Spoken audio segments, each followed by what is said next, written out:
mulia, Perdana Menteri Sanana Gusmao beserta delegasi, selamat datang di Jakarta, serta selamat atas pelantikan yang mulia.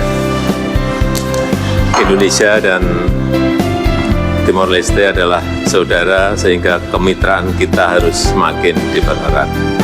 Yang mulia, saya ingin menyampaikan 3 hal. Yang pertama, mengenai keanggotaan Timor Leste di ASEAN. Indonesia selalu mendukung dan aplikasi keanggotaan Timor Leste dan implementasi roadmap keanggotaan termasuk melalui peningkatan kapasitas pejabat Timor Leste. Sebelumnya saya persilahkan Bapak Perdana Menteri untuk menyampaikan kata pembukaan.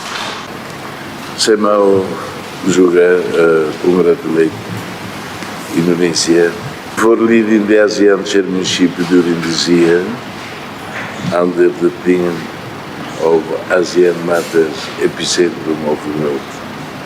You did very, very well.